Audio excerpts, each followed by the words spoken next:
There's some people cutting a tree outside my window. I hope it's not too disruptive. If it is, please let me know. I will try to find another space where we can do this. Welcome to today's session. As usual, on Friday afternoons we have our mentorship session. This is our penultimate mentorship session. I hope that you have enjoyed the experience. In particular, getting the opportunity to learn about other people's businesses and all the amazing things they're doing out there. And the reason why we run the mentor sessions is because we think it's important for you to get the experience from, other agripreneurs such as yourselves. These people are all working on specific value chains or at specific nodes of the value chain. So it becomes very interesting to learn from them and also see how you can adapt these lessons into your business. The other thing is to make sure that you can relate the training that you're going through to other entrepreneurs' businesses. And what we are hoping to do is to make sure that we can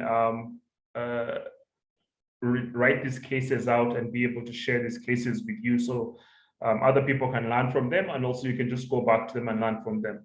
So from the start, we had Sam Triagenda, who was our first mentor, and Sam, very interesting story how he started from his university room, and he's built a multi-billion Uganda shillings business. Please note I used Uganda shillings, just to not confuse people. But yes, he's built this business that's processing fruit juice and delivering it across the country, and has been able to extend into export. After that, we did a second session with Sandra Ejang, who began a honey business and has been able to take this to very great heights, producing different varieties of honey.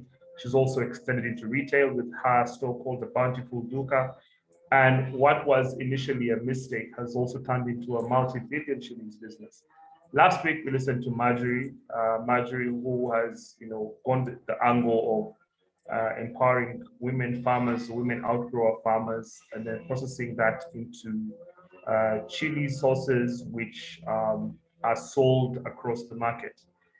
Today, we have Mr. Eric Lubwama, and Eric is also an agripreneur, but he's more on the export node. And what Eric does is, through his company, Kesik, I think I saw the number right, they currently export 1.7 billion shillings worth of agri-produce to supermarkets in Europe and the Middle East, working with brands such as Carrefour and others. And he'll be telling us more about his story. So Eric, are you on the call? Are you able to turn your camera on? I think what we can do very quickly, since the room is very small, we'll probably do a quick round of introductions for Eric, just so he can get to know who is in the room as well. And then we'll start the conversation immediately.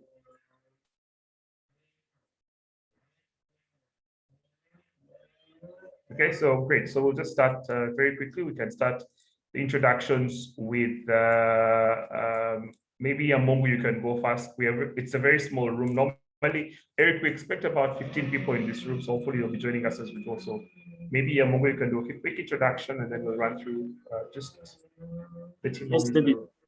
Thank you very much. My name is Yamungu Alongo Boniface, here at the RUFORUM Secretariat as intern in charge of business entrepreneurship and business development. Nice to see you, Eric. I've just been seeing you on emails, but at least now I've seen your footprint. That is how they say.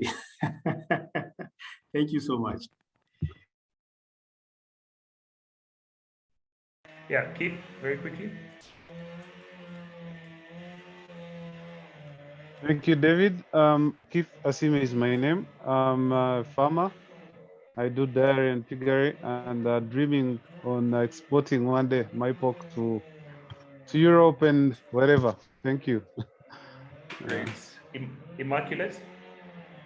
Good afternoon, everyone. I'm Tumshai Immaculate from Ruizi district. I do piggery and crop production. Thank you. Thanks. John Paul.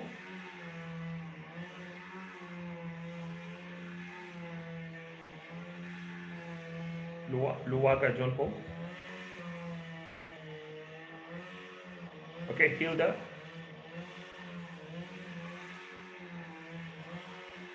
Hilda? Good afternoon, everyone. I'm Hilda Rishava from Mbarara district in southwestern Uganda, and I do piggery. Nice to meet you, Hilda. Mo, do you want to do a quick introduction before I start with Eric?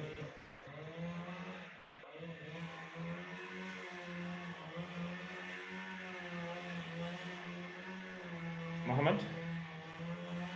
Are you talking to me? Sorry. Yes, I was asking if you could do a quick introduction. Since the room is quite small, we could all let Eric know who is in the room before we start the conversation. Yes, definitely. This is Mo. I'm an agribusiness consultant with FAO, and I'm in charge from FAO side on this activity, this training. Very happy to have you, Eric, today. Looking forward to an interesting session. Great. Derek will be joining us. Derek is the trainer who is handling the finance beat, and some of the questions we'll be asking Eric are around how you run your finances in your business, just to sort of learn from you and from your experience. However, welcome to this session and thank you for making time.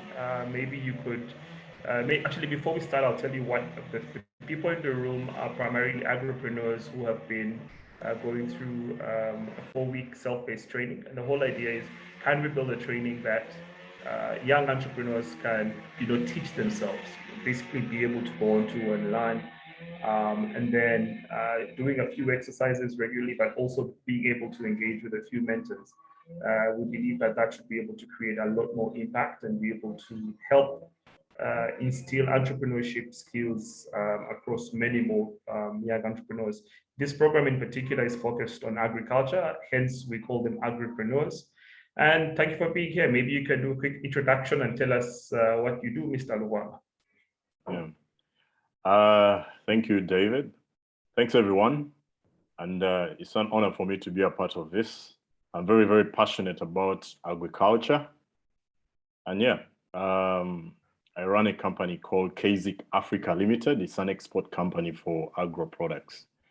We ship things to the UAE, where I am currently, and then also to Europe.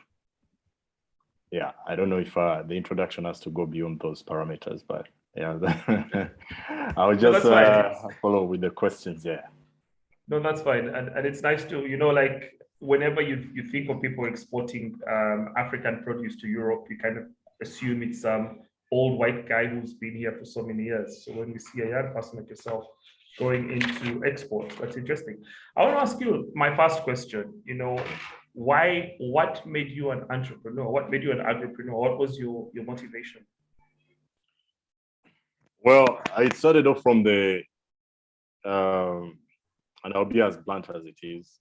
We were young people, we were at university.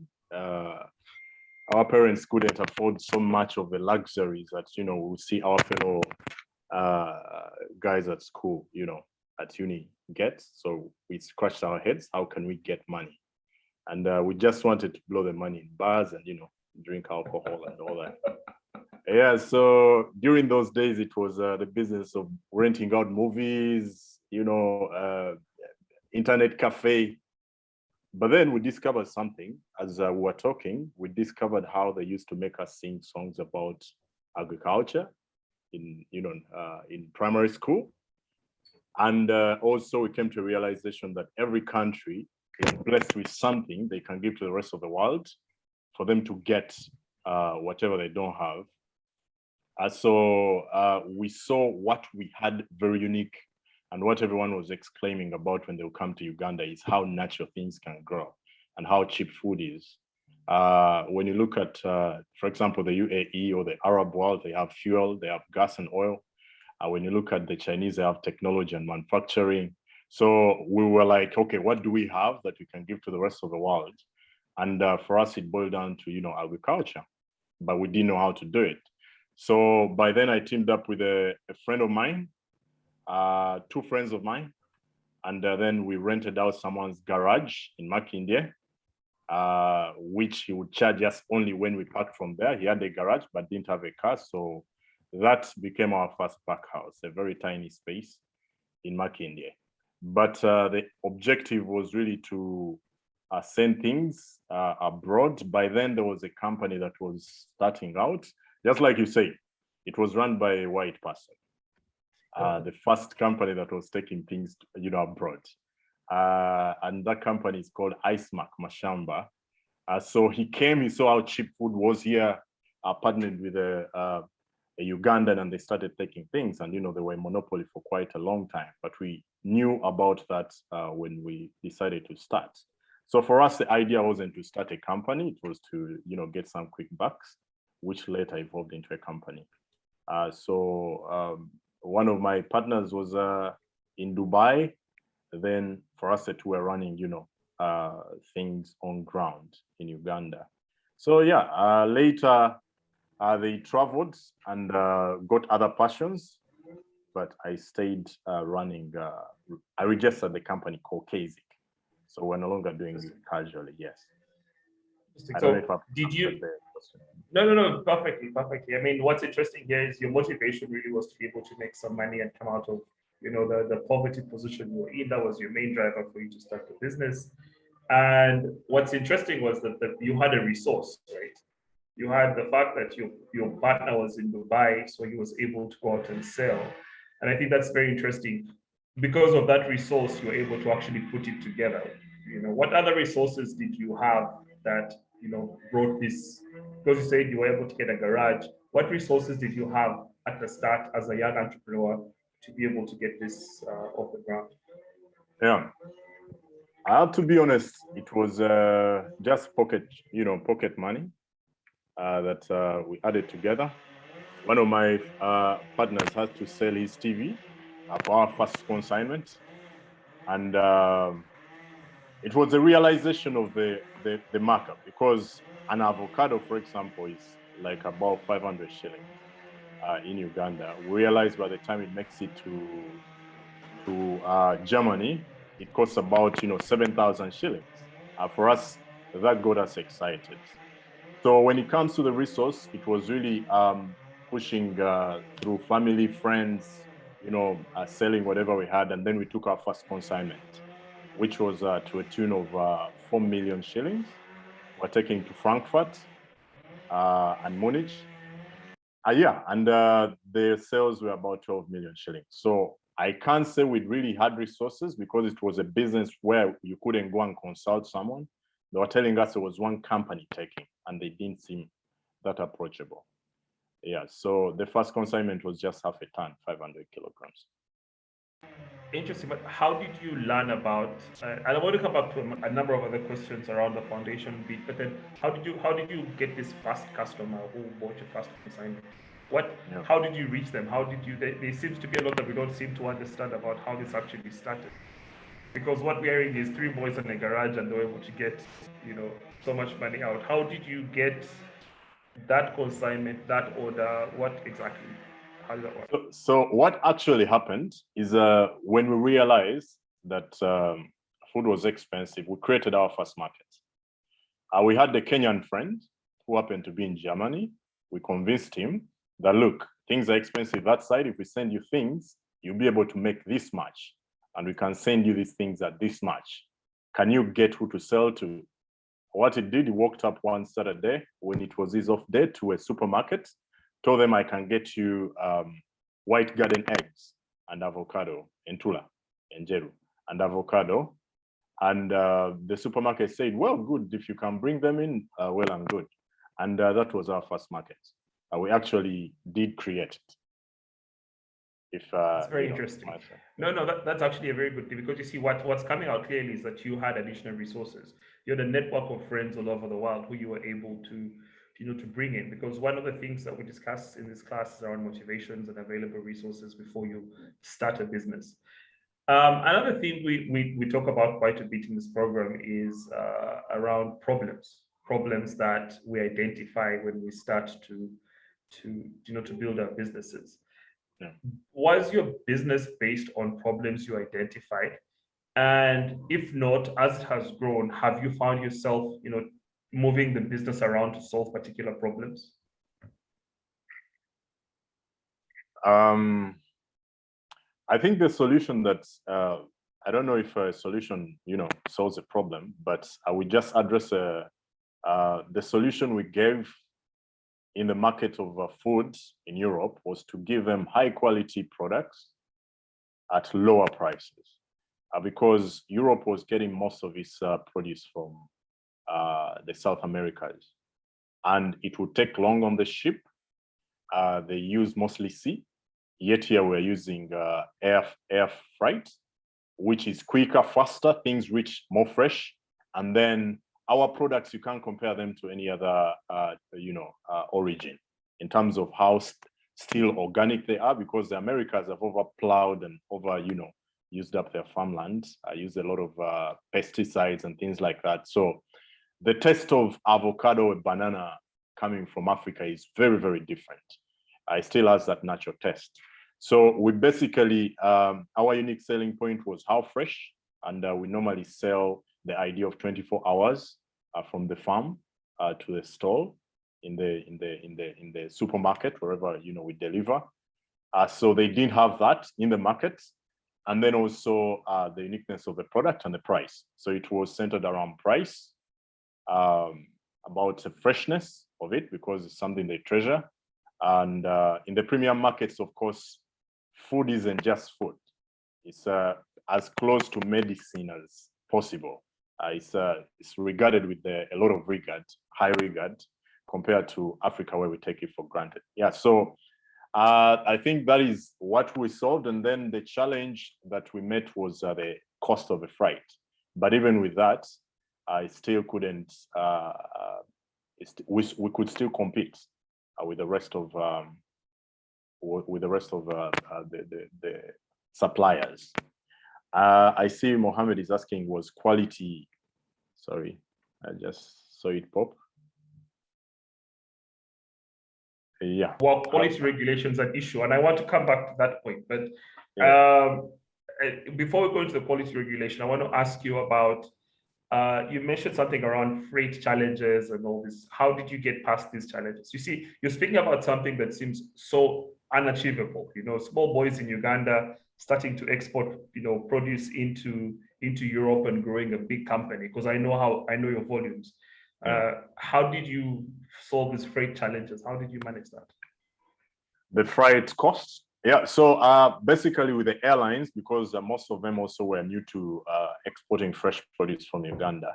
So there was a bit of a negotiating back and forth, because the way it's charged is different from the other type of cargo. So we kept bargaining with the airlines, Emirates, Etihad, and Qatar. And then, you come to an understanding of the cost. But then also, still at their rates, the things coming from the South Americas were more expensive than when you combine a freight and the cost, the CIF to all these destinations.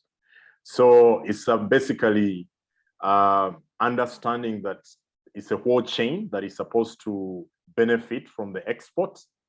The plane, when it flies to Berlin, and the cargo section is empty, they are losing.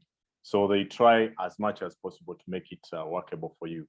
And then as the different companies have started coming up for fresh produce exports, of course the rates have been going lower. And also just recently, last month, Uganda, for example, opened up to coming to Dubai, which kind of has been a game changer for us. That's why actually I'm currently in Dubai. So there's been growth in terms of the airlines, embracing, and also the demand in the premium markets for Ugandan products, because the customers are very specific. Even when you go to the stores, you will see that sweet potatoes from Uganda will be labeled to have sweet potatoes from Uganda. So customers know what they want and they choose which product they are going to consume. So the demand is growing big. Yeah. Nice. I want to just say something into that, and this is for the whole class. You realized when Eric spoke, when they did their differentiation, the two metrics that many of their customers were interested in were fresh produce and how quickly it can get to the market, because if it gets there quicker, it's more organic. And that becomes Eric's key differentiator with those two metrics. That puts his business top right corner of that scale I showed you, because he's able to tell his customers from his own value proposition perspective, we will give you the fastest, most organic produce, from Uganda because of all these things. And I think that is sort of what even gets to the point of labeling these products as Ugandan sweet potatoes, because they're assumed to be fresh. The thing about export is it's very complicated, Eric. I've had friends who say that they exported a container of bananas and they were all rejected. How did you manage these regulations issues? And how do you manage that quality back home here? Yeah. So the quality starts with the farmer. We don't work with just any farmer. The way fresh produce is handled is very unique compared to what you're going to find in Nakasero, Kalere, or our local markets. Because unlike us, for them, the presentation is everything, packaging is everything. So we have ever lost products as well, just like the friends of yours. We sent avocado, it was going to Munich, and then it got ripe, but it was on the flight, and Qatar had to refund. But that came from the handling side of Qatar, it didn't come from our side. So we have a quality control chain, right from the farmer to the transporters, to the people who package, to when it gets on the plane. When it gets on the plane, the risk is in the hands of we send the airway bill to the client, and then the whole risk is carried by the airlines. So we monitor the quality from the farmer. But what I've seen in the markets, having done this business, is the fact that Africa has almost the best of everything when it comes to natural things, like food. Most people here are doing piggery. It's just that our presentation and packaging and how we present our stuff are still lacks. That's where they beat us. They'll present to you something that isn't tasty, but the way they have packaged it and presented it, you want to pick it off a shelf. For example, the pork, the people who are talking about piggery, pork is a very, very huge business, very huge business. And I was shocked that even in the Arab world, it's very, very huge. But it's really packaging, how everything is packaged and branded is where we are lacking. Yeah, so when it comes to the quality regulations, most of our products, meet them, and they were non-stringent because even at the airports, at the ports, there are quality control systems that have been placed by the governments from the airport of origin and to the destination, ports. So you get something called a photosanitary test at Entebbe International Airport when you're just, taking the consignment, because also as a country, they try to protect their image in the international, business market. So, yeah, we'll meet all the regulations apart from one time where our chilies were found to have some pesticides residue. That's when, the EU became more stringent with Ugandan exports. But we are now exporting again, and they're happy with our produce. Yeah. I want to ask a question around, let's go back to when you started, because many of the guys in here are sort of early stage ventures. Yeah. So you started this first consignment would you call it an experiment? Were you trying it out to see if it actually worked, or you were so sure that everything should be okay? No. There's you can never be so sure. And there isn't a point where you're 100% sure. But then also you need to have some level of your risk appetite has to be at a particular level that if you risk whatever you've invested, you don't hang yourself on a tree. You still have room to, get back to your feet.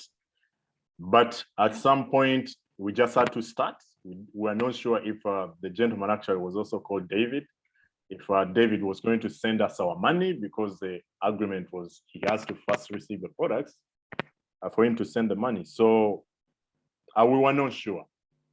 We were not sure about everything, but we knew it could work. So there was that self, a drive in there that hope things would, work out. Did you run any surveys? Did you do any engagement to learn what products worked better than the others? What was more demanded? Yes, we did that through David. He had to go around and, just sample I talk to procurement managers of supermarkets. Ask them, boldly tell them this is what we do. We are planning to bring you products. Which product do you think, you would be interested in? So yeah, there was a market survey, and that was, I think, the most important. Personally, I feel like planning should take almost 70% of business, and execution 30%, because planning and research and market research is very key, getting organized and getting ready. Interesting. What did you learn from this survey that gave you that? You seem that you said the survey was the most important thing. What was it that you learned from the survey that you felt like, okay, this actually makes sense? Yeah, so it was about what's currently being done. We knew there was nothing new under the sun. We knew most products are not grown in Europe. So the information that we got really was centered around price, around what could make us unique, and then also the expectations of the market. Also trying to narrow down our target market, because at first, honestly, our target market was the Black community living in Germany. So we're targeting Afro shops at that point. Yeah, so the research was centered around, first of all, we wanted to get a unique selling point. I think for us, that was the major driver. What was going to set us apart from all the other suppliers? So it was centered around the challenges that these procurement managers face when they're buying produce.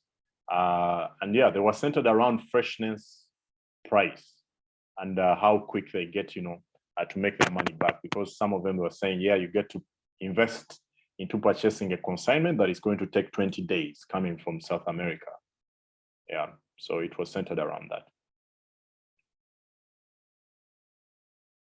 That's very good, and I like your response very much, because we've been going through, I think our last lesson was around value proposition and competition and experimentation and surveys to be able to learn from the customer. So I like that you actually just hit it straight on the head around surveys.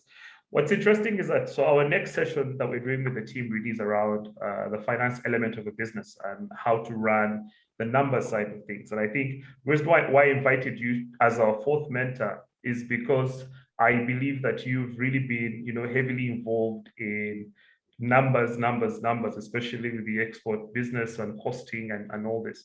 And to ask you the next set of questions is Derek. Derek is our trainer around the finance side of things, and he'll be also supporting the businesses that we have to work through building very basic business models. Derek, are you there? Hello, can you hear me? Yes, we can hear you. I don't know if we can see you as well. We'll skip that for now. Okay. Okay, so good afternoon, everyone. Sorry, I joined a little bit late. I had not received the link. So Eric, I caught bits and pieces of your journey, but maybe just to ask a few questions. When you started your business, and like David has mentioned, you're heavy on numbers. What metrics did you start to track as a business to see how successful you are, how profitable you are doing? What metrics were you using? And if you could just tell us a little bit about that. Yeah. So ideally, in our business, first of all, the major driver is price per kg. The business is quantified in kgs. And normally, the bigger the consignments that you take, and also the retention of the same client determines how good the business is doing. So we've been tracking our growth based on volume per consignment, not based on volume per month or per year, but it's volume per consignment. So that's how we've been tracking growth, and also how we are able to bring down the price based on those volumes that that we do take. And this is a business where you're dealing with figures of 0.0 something shillings, because it matters in the cumulative calculations or in the multiplying effect. Yeah, so basically that's how we track progress. I don't know if I'm capturing your question right, but it's in that neighborhood. Okay, yeah, so maybe partly, so maybe also from your experience, could you tell us and the team how important it is to keep your records and your finance records from day one, and maybe what kind of financial planning do you do now, and have you been doing, what financial practices have you been doing since the beginning of the business, and how important that is for a business? Yeah, I think business generally is numbers. It's numbers. And the moment you as a business owner or someone starting out don't have an answer to a particular 500 shillings, you don't know where they went, or they are not captured somewhere, it takes a very small hole to sink a big ship. And it takes very little money to start sinking your business. So it's very, very paramount that you adopt an accounting system, and also a system of bookkeeping that is actually fitting your business. Like I said, ours is to the dots of 0.0 shillings, 0.01 shillings. And we have to track all expenses. And then also there are expenses that you find a standard per shipment or per particular consignment that you need to capture and develop standard operational procedures that even if you get different accountants, still you're able to maintain a particular system or way of operating or doing things or keeping your books. And also as business owners, it's very, very easy to be so attached to the money side, and you're pulling out of pocket, especially when you're starting out, you're pulling out of pocket, you're not doing the numbers right, because you're scared people are going to know how much you're earning, how much you're bringing in. So you want to keep it to yourself. And then sometimes because you're so driven with, by passion, you fail to actually, keep the books right. So bookkeeping, I would say, is at the top of everything. It's at the top of our business, and it should be very, very, very important for you to actually make sure that it's well maintained and well kept. It's numbers. It's numbers, really. Business is numbers. If the numbers are not adding up, or you're not cutting them well. But for me, I'm very, very passionate about the small monies, not the big monies. I'm passionate about the tiny, tiny little finances. They send me 1,000 shillings. I need to buy airtime because we need to call these guys, type of thing.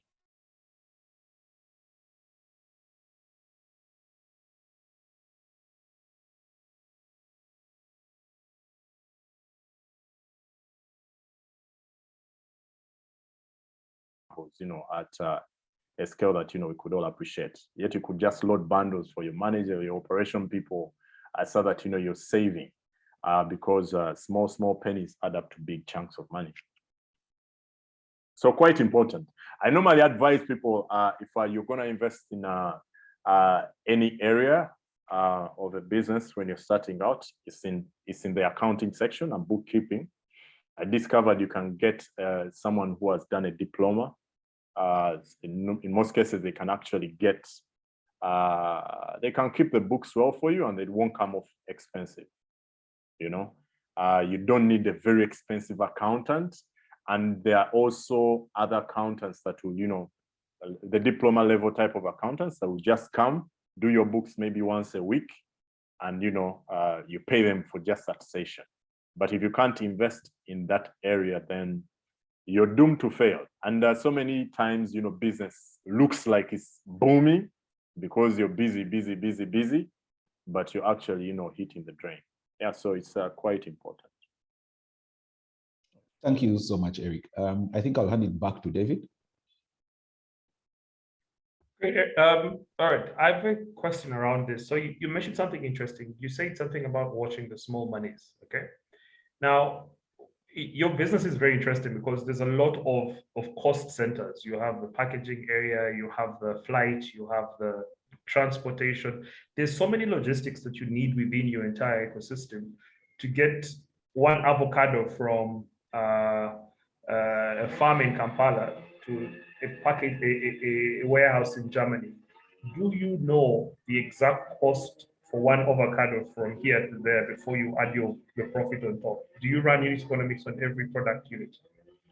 Yes, actually it runs of a kilogram, and we have standardized. You standardize the process. I mean, if you can't standardize some things, then it becomes hectic for whatever business.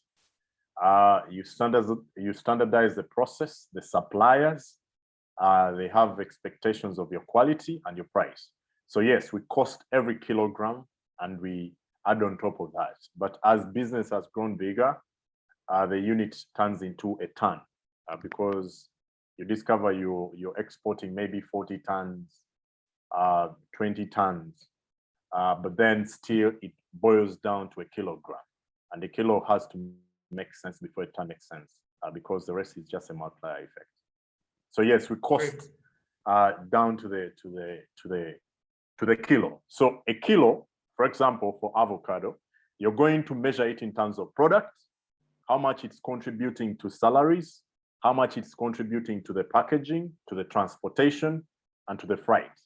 That's when you state the kilo is CF, maybe if your destination is Dublin, CF Dublin, Ireland. So you know that kilo carries everything. And then you go back and stick to that kilo, because once you've done the pro forma or the invoice and the client has given you the LPO, there's no going back.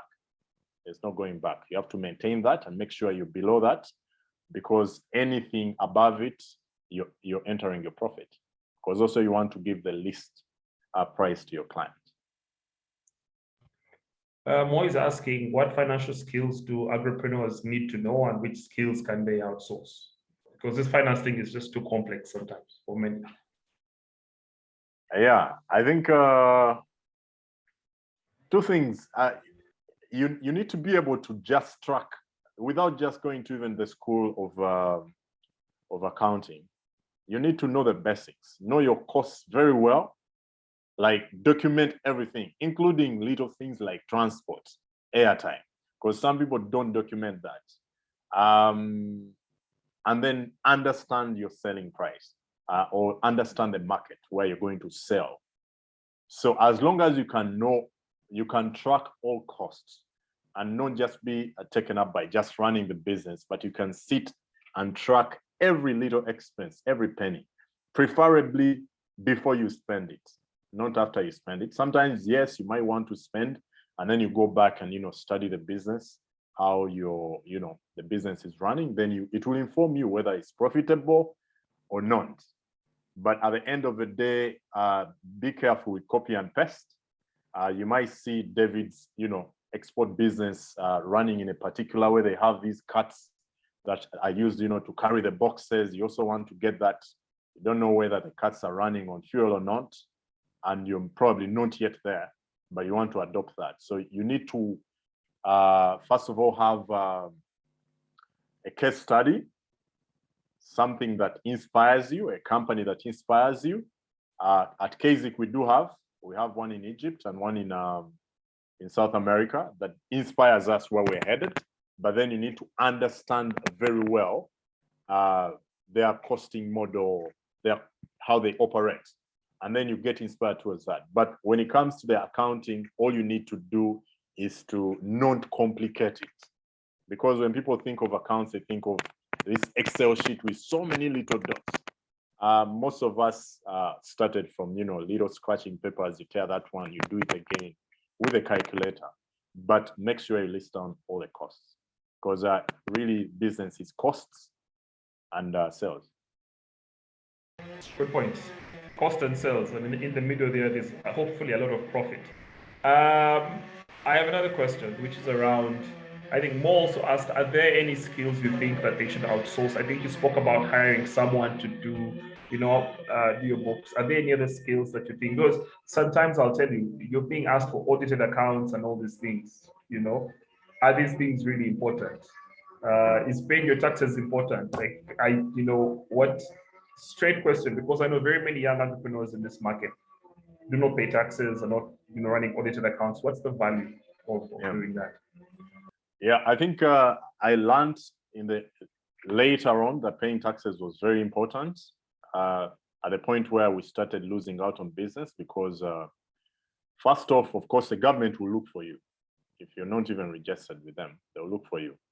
But then that shouldn't be the inspiration. You need to make sure you are growing something that is going to last a long time. That's why I talked about the case study. If you're building a big business, eventually you need to pay your taxes, you need to keep your books right. And if you don't know how to do that, bring in someone to help you. Now, you might look at it as a cost, and indeed it's a cost, but it's a cost that is going to translate into scaling you up and, growing big in business. Why? There are some clients that will never work with you unless you pay your taxes. And it's important to pay taxes because in most cases, when you look at it, it's not your money. It's not your money. It's something that you get to offset. In most cases, it has even been paid for by the client that you're going to sell to. It's very keen that you grow your business as if it's going to be here for hundreds of years. And then you make sure that what you don't know how to do, bring in someone to teach you. And some of these things sound so complex. For example, filing. I didn't know one time I could file also because it seems so far out of reach for me. Like it had to be done by this expert who went to school, who did URA, understands URA and all that. It's very simple once you dedicate yourself to learn it, if you're not yet in a position where you can afford that person, to be coming in. But then also it's very, very key to understand your key areas of strength as a person. Because, for example, you might find that your passion is really about the product or the nature of the business that you're doing. You're not good at administration, you're not good at finances and all that kind of stuff. As long as you know your key areas of strength, then you know what to outsource. And then there are so many ways you can outsource. So you can build the business in such a way, you phase it, that this is when I'll start now to have someone who is fully seated in. At this point, I'm just going to bring someone, because once you don't put these systems in place right at the start, you're going to get one time when you get shocked, you're going to lose a lot of money in just one transaction. Things will just blow up on you, and you won't be ready to take it up. So you need to be very, very prepared, and also understand, even if you're not at the level of paying, for example, VAT, because you haven't hit the 150 million threshold, read about it, consult someone, understand it, so that by the time when you're there, you're going to understand how to operate with that, and also prepare for it. So you need to understand systems of the business before you even reach there, but then adapt something that works for you. Don't get in trouble with the government. They are not as forgiving as you think. They might look friendly, but they're not. Pay your taxes well. At the end of the day, give Caesar what belongs to him, and then you'll be happy. You sleep a good sleep. Interesting point. I want to open up the conversation a little bit as well, just get the room in on this. I'd like to open it up to more first, and then eventually ask anyone in the group if they have any questions to ask Eric. Thank you, David. The tree doesn't want to go down yet, I think. Very stubborn tree. Thank you, Eric. Really interesting conversation. And I think, David, if you agree, this is another really interesting case study on export market. I have so many questions, but I just want to highlight a few of the things that captured my attention, just to highlight to the colleagues, because this is some of the stuff we taught in the course. For example, the resources you had, it wasn't just money. You had, actually, you said you didn't have a lot of money, but you knew people, you had social capital, and also natural resources. You talked about the bananas and the avocados. And I read a case study recently that the drug cartels in Mexico are switching to avocado because more profitable than drugs, they have found out. So it's really a missing opportunity. So you have really identified an unmet need, that food is expensive in Europe and the quality is low. And it was very interesting for me to see that there's a difference between your customer and your end user.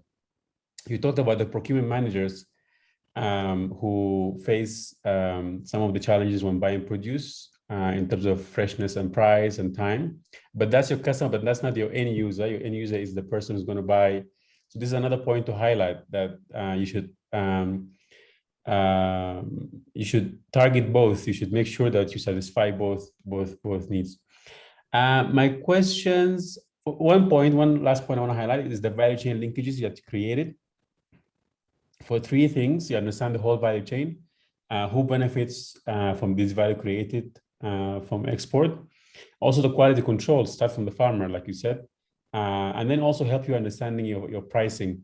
So whatever, when different actors in the value chain add value, but also cost. And I think we're in line with this lesson on costing. So just to give you a brief background, on finance lesson, we teach about costing, of course. We start from the logistics, what you need to do, who you need to hire, etc. Identify a course, all the cost. Understand the market, like you said. What is your total addressable market in dollar value? And then merge both of them in the profitability projection to have your investment. So I think we're very much in line with what you said in the course. Can this be scaled up to other countries? This is really something that I've been thinking about. How do you think this can be scaled up, your experiment to exporting fresh produce? And the other thing I wanted to ask you about risk, you mentioned something about risk appetite. Everywhere we go, in our discussions with our colleagues, people mention that entrepreneurs love risk, especially the bankers. They love the word risk when it comes to agriculture. But you actually, I think you manage that risk by doing experimentation. You had a friend the Canadian friend in Germany who went and asked, and I'm sure you didn't go all in. Agripreneurs are not gamblers. You test, you identify an opportunity, you identify your cost.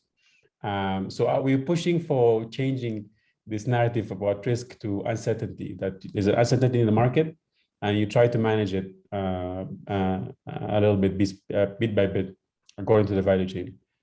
So my first question is scaling up to other countries. The second question is on risk. What do you think? Can we have another narrative when it comes to risk and risk management? Right. Thank you so much, Mo. I think I've understood the first question clearly. Maybe the second one is what I'll need you to shed more light on.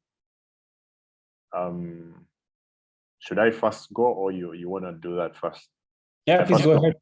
Yeah. All right, yeah. So can it be scaled to other countries? Definitely, yes. Definitely. Because like I said, I was referring to Africa in terms of how cheap food is. And then also the quality of our produce is different. And the quality isn't just in reference to how organic, our levels of organicity for our soil. No, it's also some of the I don't want to call them species, but our pineapples, for example, very, very different. It's actually unique to Africa. Very, very different. The pineapples that come from the Philippines and the South Americas are very tiny, very acidic. They are not as tasty, very tiny, and they are very, very expensive. So when you look at who is exporting the most from Africa, Kenya is beating us. Reason the government has come in really strong to make sure that they support this, exportation of produce by, for example, talking to the airlines and bargaining on behalf of exporters, because the value chain is long and people benefit. The people benefiting are really enormous, which for Uganda that hasn't happened yet. But we have Kenya, we have Egypt, exports a lot, a bit of Nigeria, and yeah, South Africa. Those are the leading countries, and Uganda isn't anywhere close to exporting to the potential of maybe even 20% of what we can export. We haven't even hit 10% of our potential. So there is a potential for Uganda, but then also for Africa as a whole, because most of our import-export imbalance comes from the fact that we have very limited things that we are sending out to the premium markets, yet we are buying quite a lot from countries like China and, also the other first world countries. And when you look at it, agriculture and food seems to be the cheaper commodity that we can take out there and can be bought by these premium currencies like the dollar and the euro and all the rest. So I believe it can be scaled to other countries, but even just here at home is still, struggling in the sense of scale. Because I'll give you an example. We don't have any professional pack house in Uganda, yet it's the norm. If you go to a country like Egypt, the pack houses are robotized. You find that, you place a mangoes are dropped, in a tray, they are washed, they are packed, using robots. So human contamination is very minimal, yet it's part of the quality control measures that are recommended from the markets themselves. They like a very, very limited human touch. They would wish they would pick the mango from the farm and eat it straight away. So there is so much room for growth. Maybe the second question is what I didn't get so well. I don't know more if I've answered the first one. Yes, but the follow-up question, why aren't you exporting more then? If there's that kind of demand and opportunity. Yeah, so why we can't do that is basically because we lack facilities, first of all, and then also the investment to create farmers or suppliers that can satisfy the need that we need to meet is quite enormous, because you need a whole campaign to change a farmer who has been growing produce on 2 acres of land and giving to these guys of the trucks who take to the local markets, to channel him and convince him, to do 50 acres of land. And you have to teach them how to handle the produce. For example, if you're taking sweet potatoes, you're not supposed to cut off the roots. Matoke shouldn't land on the ground. So many little things that, they're supposed to know. So that level of investment, you realize that, we are doing it slowly. For example, right now we have about 180 farmers that we have trained to supply us, because you can't buy from the ordinary farmer. So there's a lot of investment in making sure that supply chain is well taken care of to meet the quality that is expected. But the demand is big, yeah. Yeah, that's clear. So what's missing are the public investments, not the private ones. Eric, do you give a better price for these ones you train, the 120 farmers? Do they fetch a better price from you than the other market? Way better, way better. The rate at which we buy produce, the local guys who buy, using their trucks can never compete with us, because we share the profit that we get in the premium markets. We share it backwards with them to, motivate them. Yet you realize the nature or the investment in growing these things is not super different from what the other guys are doing. Here, all they are doing is, trying to be more careful and paying more attention to how they handle. It's really handling, because the mango that goes abroad is the same mango that you're going to find in the local market. But the other one is, handled better. So we give them a way better price. A way better price, yes. Okay, sorry for monopolizing the conversation, David, but I think I can speak to Eric for hours. One last question about the risk. Go on. So I just want your input to try to help us convince those people who say agribusiness is too risky to be involved in. So the risk is there, or the uncertainty, but you help manage it through, I don't know, maybe you started exporting smaller volumes before, you didn't go all in from. So what was your steps for you to make sure that you didn't just lose everything and gamble all your business? Yeah. First of all, it was baby steps, but then locking in the buyer. With the agribusiness, the buyer has to be locked in first. You should produce for selling, if I might put it.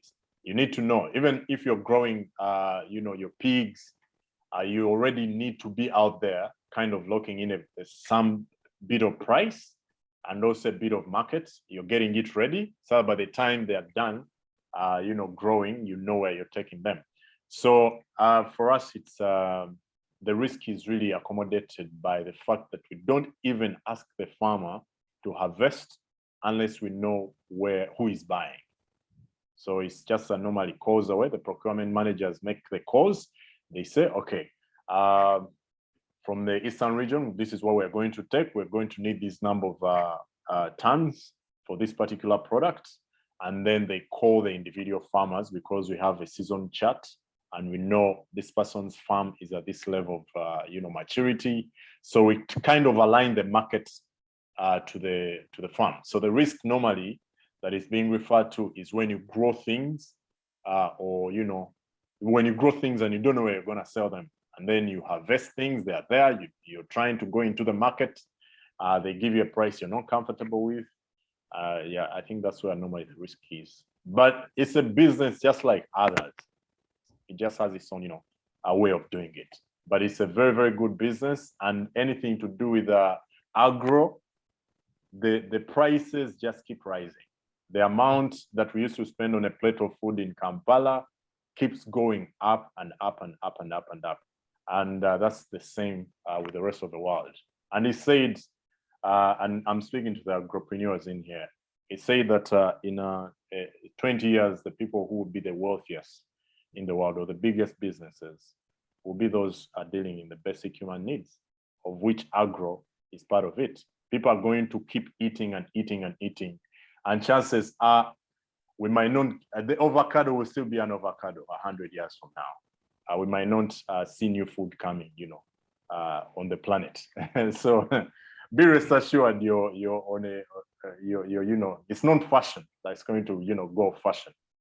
Food is food. It's just a way of preparing. I think I got my second quote. My first quote was from you was business is about numbers. I think we have to put this in bold letters. One last question, just a follow-up, a small follow-up question. Do you have contracts with your farmers and your customers? Just talking about risk and managing risks. Yeah. Yes, we have contracts with some of our clients.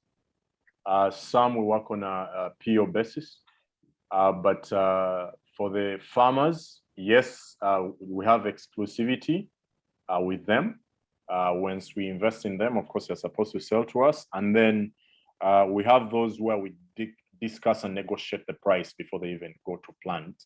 And we have standards that they're supposed to meet, clauses in there that say, this is what the sizes should look like, the quality should look like. So the answer is yes, because all those for the agro business, you need them to protect you, because it's a perishable. Most of these are perishables, apart from those guys who are dealing with grains. So yes, we do. Great. Thank you very much, Eric. David, I hope we can document this experiment for sharing with others. Thank you very much, Eric, for sharing. I see other people who are sorry.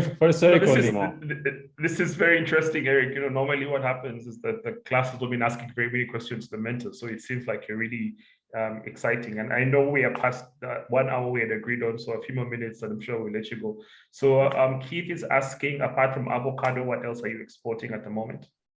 Yeah. So apart from avocado, and avocado, why we keep even using avocado? Avocado is very, very interesting because it's one of the most famous products that is currently taking the world by storm. But also right now, jackfruit has beat avocado in terms of a new product to the rest of the world, because we never used to have apples. You guys will correct me if I'm wrong. When I was growing up, when I was about maybe 5 years, I didn't know what an apple was. But later it was. I'm sorry, Eric, the group here is younger. They've always had apples. You speak for yourself and your peers. For the old people here, the grandpas. Yeah, so apples, for example, isn't something we used to have in Uganda, but at some point it was introduced and we liked the taste, but it's still too expensive because it comes from other countries. And if you go to Europe, apples are so cheap and people will let them, drop down the apple tree and no one will pick them. And if you're Ugandan and you saw that, you can't just understand how someone will leave an apple under a tree and they walk away. So the same with our food. Most of the products that that we are doing are products that some of them are already part of what they know, others we're introducing them. Jackfruit being one of them, because jackfruit is coming from Sri Lanka, Indonesia, and a bit of the Americas. But it was something that wasn't on the international market.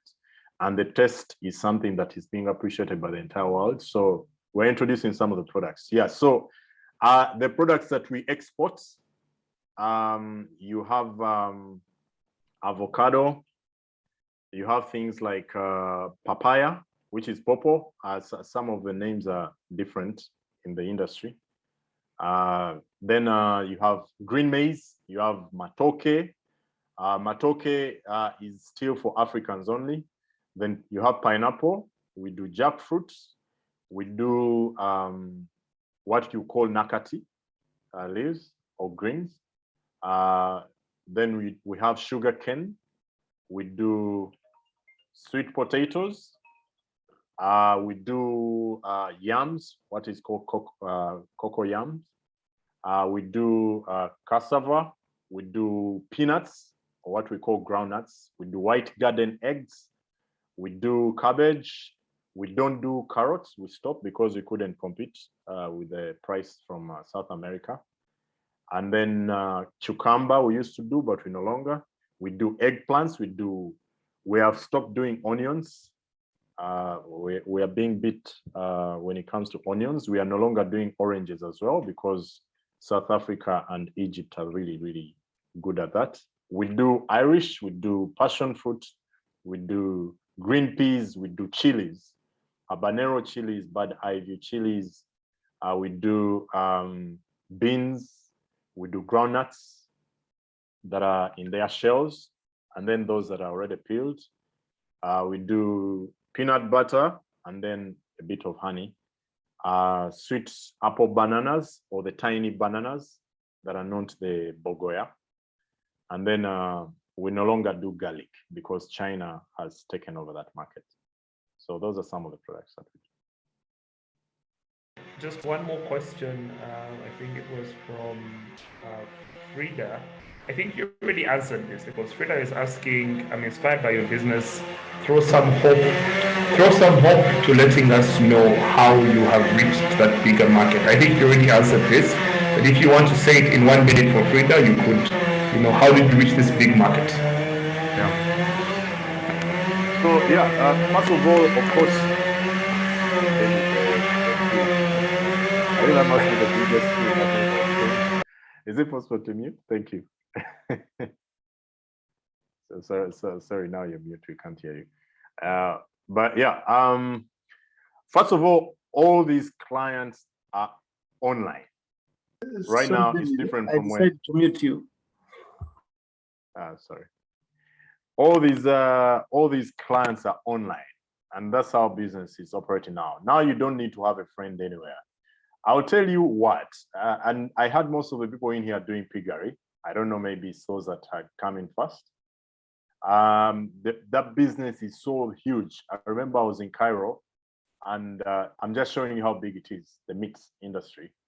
I was in Cairo, and we're talking to Carrefour, and they want us not to be a part of the meat business because it was a business that was made for, I don't want to be quoted in this meeting, but it's too good because if you look at the price of pork in Uganda and the price of pork elsewhere here, like you can't believe the difference. Now, how do you get a client?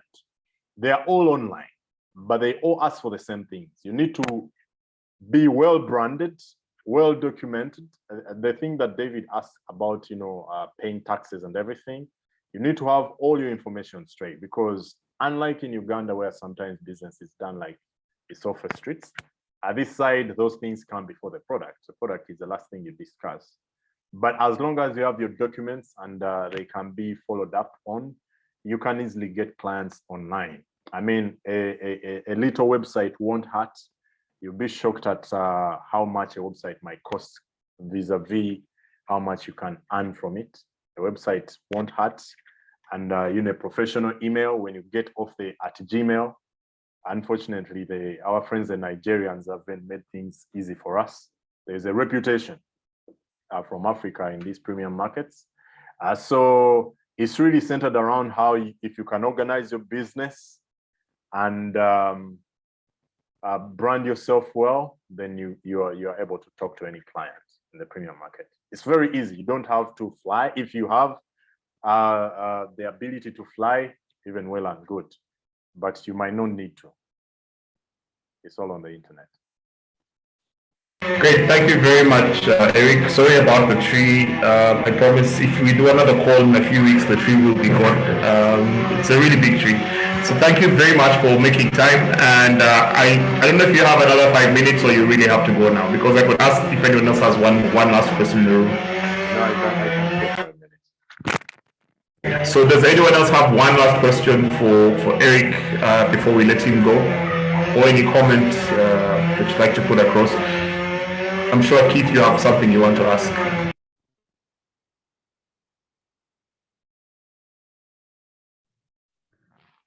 Thank you, David. Thank you, Eric. Me, I just want details of your website and maybe how you do your contacts, how I can access you. Thank you. I think Mo, we should charge commission for this conversation. This is not free. I'm telling you, 2% equity. All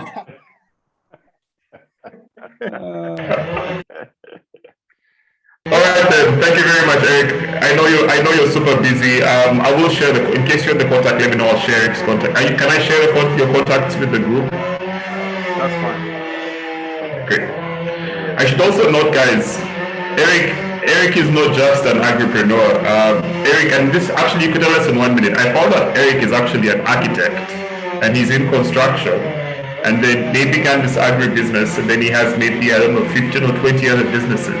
So do you want to quickly tell us, what led to this diversification, and are you able to focus on your agribusiness as well? Why do you build all these other companies?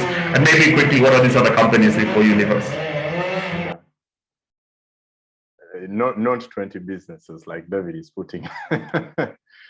Yeah, so outside Kasich, I'm an architect by profession, and I own a construction firm.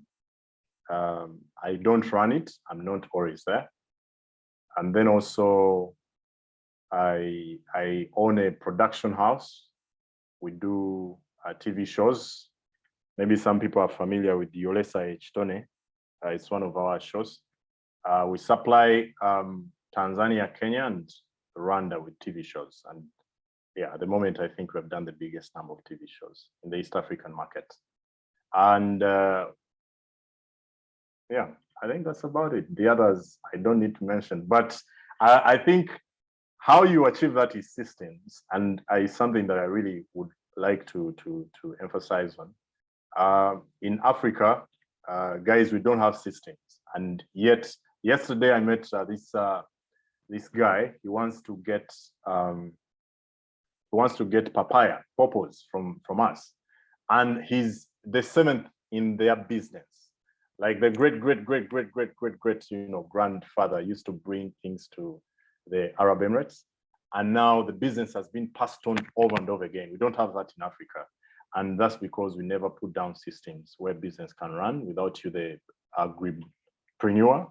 So in all your aiming, always aim to grow a business that you can live and can actually work for you, and other people can run without you being scared that your money is going to be taken. Yeah.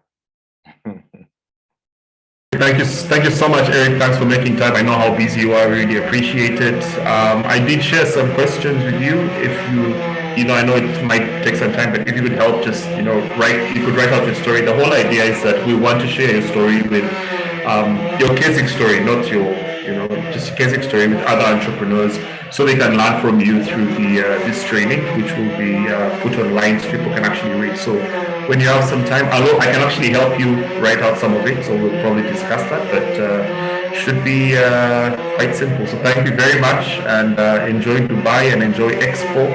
And I think that should be motivation for us. We should also be out in Dubai at Expo 2020 trying to close business. Thank you very much. Thank you so much, David. Thanks, guys, for giving me the opportunity to talk to you. I really appreciate it. I'm pro-Uganda, pro-African, so I really love it when, you know, us young people are trying to do these things. Thanks, guys. I hope we get to meet some other time. Thank you so much, Eric.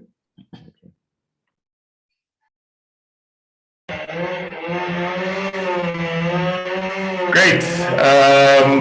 I think that was a very interesting session. As usual, Mo does our debrief after the mentor session. So I'll hand over to you, Mo, to just get through this. Thanks, David. It's very interesting, but I think we did a lot of what we do usually while talking to Eric. So I'm not sure. I'm not going to go through the questions one by one, but maybe you can open it for discussion. Do you have anything to add?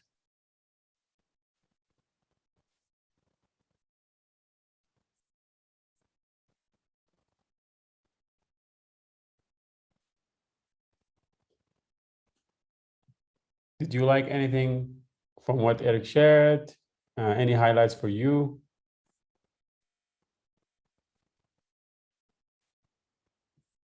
Hello. Yes, thanks, everyone. As Elk was speaking, I also quoted my thing.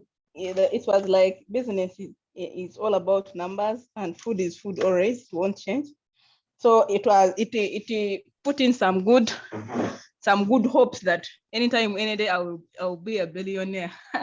Because people will be there for whatever we have to produce food, and people will have to eat. Exactly. So Yeah. thank you very much for bringing people like Derek and some others. So they are giving us more. They are encouraging us to keep moving. Thanks very much. Yeah, Derek is still with us, but Eric was, very, very interesting. Anything else that stood out for you, colleagues?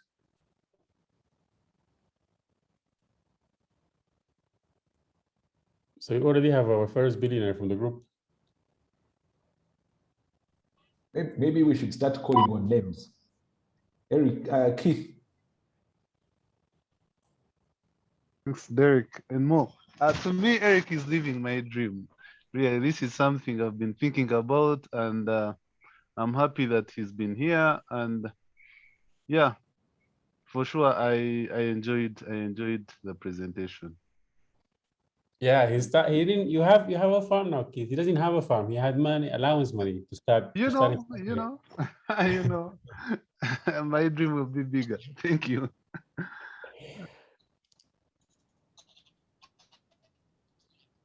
I think, Keith, I think I'll ask you this question again. Guys, sorry about the tree. I hope you can hear me clearly. My question again is this, Keith. What stood out for you? He's living your dream great, but as an entrepreneur, what things have you learned from this conversation that you probably want to adapt in your business? Oh yeah, of course I learned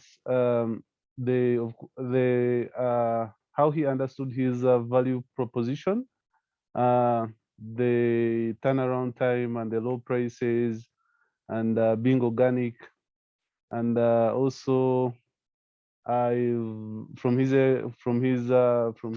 presentation, I learned on how he grew his business like systematically, like he said how they started small and grew and understood the business. Really, everything stood out for me. David, I'm short of words, really.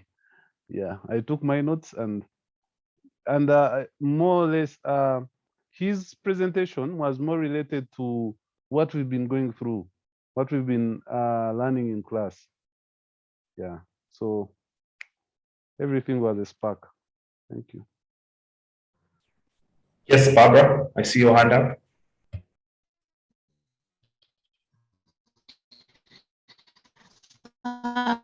Okay, thank you very much, David. For me, I have learned a lot from Eric. One, I learned that take risks. For example, he said the first time they had to risk to send the produce to some guy, not look into issues or doubt that whether they may not get their money back, but they had to take a risk. In most cases, if you're not a risk taker, then you never start. sometimes just need to take risk and you leave the rest to God. That's out of control. So that is one thing I have learned from him. Then two, I also learned that to successfully run your agribusiness, you must also have good bargaining and negotiation skills, because when he was talking about how he manages at the flight, he says they are always trying to negotiate the costs. Otherwise, if you do not have a good benefit, is all gone in costs. And then he also learned from him that you don't have to know the complex accounting for you to be able to take track of your records. You can start as simple as just recording on a plain paper. Probably then when you expand is when you may need to hire an accountant. Then I also learned a skill of outsourcing, because there's where he said that sometimes you may not need to have a full-time accountant who's costly, but you can outsource, whereby this person probably just comes once in a week or once in a month. So it becomes cost effective on your side as a business person. Otherwise, you may be burning out all your revenue or your profits. Then I also learned about honesty and integrity, that you must give to Caesar what belongs to Caesar. Many times, some of us, especially when it comes to paying taxes, we really dodge a lot, but we do not know that once you dodge to pay tax in one or the other, you're endangering the economy and then the services that the government or the public may give to others, or even to yourself to benefit. Because one of the ways the service such programs is from the revenue. And then also still on the issue of the revenue, he said even if you have not yet reached the stage of paying the revenue, it does not stop you from doing research and understanding the kind of business you're dealing in and the type of taxes that you're most likely to pay. For example, the VAT. So you need to have all that information at your fingertips, and for you to really break even, you must really comply with all the different regulations, of course, including the tax paying and then all the other regulations. Otherwise, bigger companies or bigger buyers may not want to work with you if your business is not very clear with enough records. Yeah, those are one of the highlights that I got from him. Thank you. Can I comment quickly, David, on two things, on what Barbara said on risk and outsourcing? So I think, you know what he mentioned, that the other manager was also called David by chance, that he was hoping just that he's going to receive his money. He was worried maybe he's not going to receive, etc. You know, this is the old days. This is how people used to do business the old days. Now, there are all these forms that are very advanced. You get cash on delivery. It's all linked to systems. So it's also a good point that you shouldn't put yourself in that situation. So when we talk about risk, there's a general risk in agriculture. Maybe the produce is not going to be at the quality that you want. Maybe the harvest won't be as good. There are so many uncertainties. Maybe your product that you produce is not going to be accepted by the market, but you manage these risks. So if you want to export to Europe, like he did with his friend the Kenyan friend in Germany, go talk to the customers and understand what they want, do market research, start small, deliver something that's within your appetite. So if you lose it or there's something wrong with it, it's a learning experience from you. That's the lesson that I think I got here. That you start small, you experiment, and then you scale up bit by bit. You see what works, what doesn't work, and then you scale it up. On outsourcing, so I think the lesson here is that there are two types of skills. The skills that you have to know, and as an agripreneur, it's part of at the core of your business. Knowing your cost, knowing your market, knowing how much is the value of your market in terms of shilling value. These things that you have to know. Other things you can outsource if you have the means. Not everyone will have the means to outsource, like like you would have.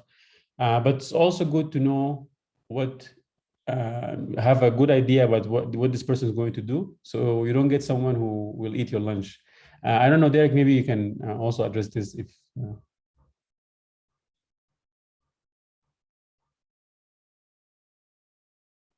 Yes, Mo. Thank you. I like what you said about being able to manage the risk and to weigh your appetite. And we're also talking about the new systems that have been developed. So what Mo is saying is actually really true, that it's, even though he did it and was successful, it's not how business should be it should be carried forward, going forward. There are all these sorts of systems and areas that have been created to create a more safe environment. So I think also we shall cover this more in our finance. We'll talk a little bit more depth about risk.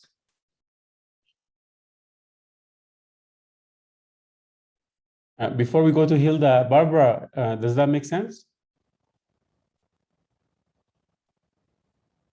Yes, I've got it. Makes sense. Thank you.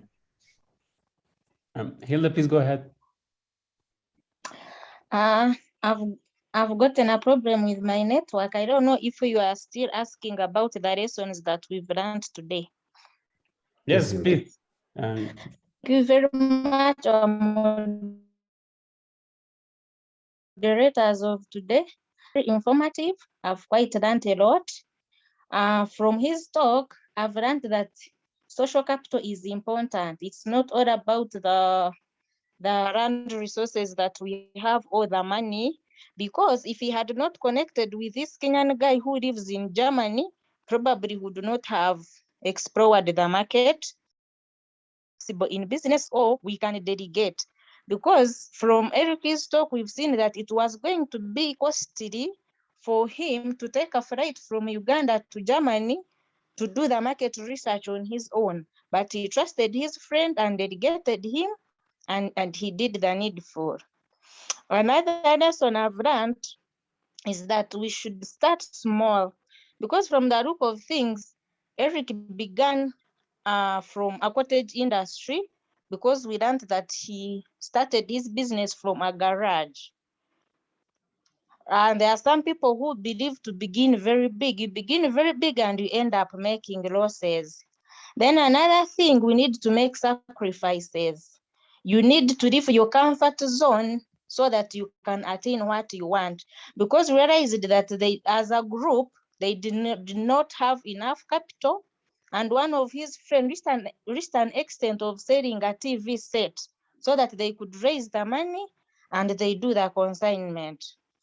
Third, the learned is multitasking. If you're a CEO or if you are the owner of the company, if you're not able to pay for all the workers, you need to step in and run and multitask and do other work. Because we realized that Eric is doing some book filing, which in actual sense would have been done by another professional. But if you're not in good position to pay that person, you can take it up, read, and do that on your own. Another one, we've learned that we should be flexible, because from the start, Eric wanted to target Afro shops or Ugandans in diaspora. But with time, they ended up supplying the supermarkets, which initially were not the case, or they were not their target. Then another one, we should do thorough research, because from the look of things, Eric has exploited all avenues, because he was saying that maybe for apples, they couldn't export them because the Western world has taken over. Maybe he was talking about chili or potatoes, and you realized that he has put in a lot of effort. He has done a lot of research to try by all means and utilize the chances that he has to penetrate the market. Then another one, we've learned to track everything right away from the start, because they had asked him if he had ever made losses. He said yes, and it was because of the residual effect from the produce. Right off from the start, you should go to production, right where the farmer is practicing that production. Which chemicals are they using? What kind of agronomic practices are they doing? Don't just come and buy the produce, then add value on it. Because now let's say you're in agro produce, you go, you buy beans or you buy peanuts from a farmer and you've not measured the moisture content, you've not seen the aflatoxins. Recently, we realized how Uganda was battling with Kenya about aflatoxins in maize. So we need to track that right off from the start. And another one we've seen, record keeping is very key in business. Like he was telling us that for every quantity, for every 1 kilogram, he makes sure he does cost benefit analysis right away from production up to the airline. That 1 kilogram has paid for its own cost. So if you're not writing down each and everything, let's say personally I'm in piggery, if I'm not looking at the cost of feed per pig, or I'm not looking at the cost of drugs, or let's say labor, or the water intake.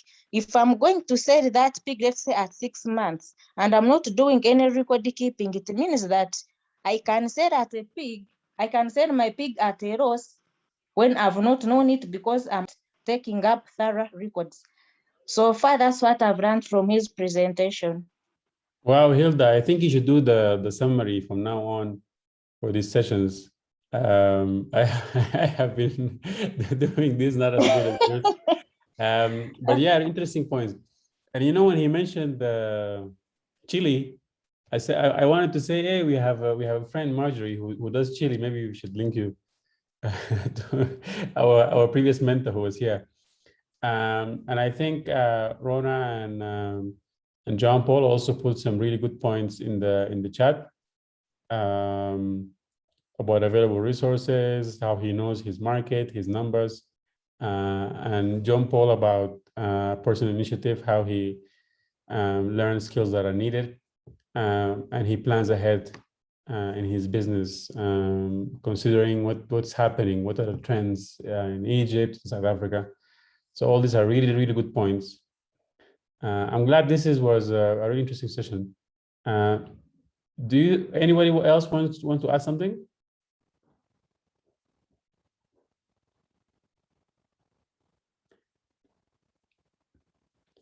If not, maybe we can stop it here.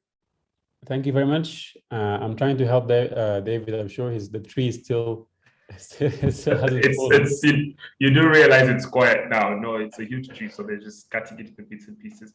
No, but guys, thank you. What's interesting about this session more is it's the most active or involved I've seen the group. So it's interesting. And before we finish this session, I told you next week's session is going to be a different kind of mentorship session. It's not really a mentorship session. It's more sort of a coaching entrepreneurship support session, because the guy we're inviting is called Elton Tize. Elton is a coach, a certified coach, and he's been doing a lot of entrepreneur coaching for some time. So just to talk through some of the things that he's seen from many different entrepreneurs. So it's sort of an amalgamation of many experiences that he'll be sharing with you, and then you can ask him the questions. And he will also just, many of the things he will touch on are, already in the training. So I want to ask a question.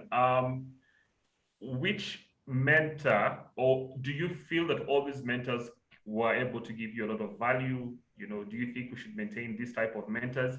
You do realize Eric's business is a little more bigger and global and more revenue than the other guys. Where do you feel like you get the most value?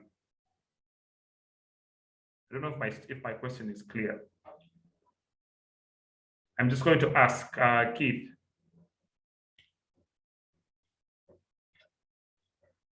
Thank you, David. Me personally, Eric and Marjorie stood out for me because of the level of the business I'm at and my aspirations. The other guys I listened in, but yeah, they were wonderful, but these two stood out really. Okay. Barbara, Rona, you can type in the chat which mentor stood out for you, and you could even say why very quickly.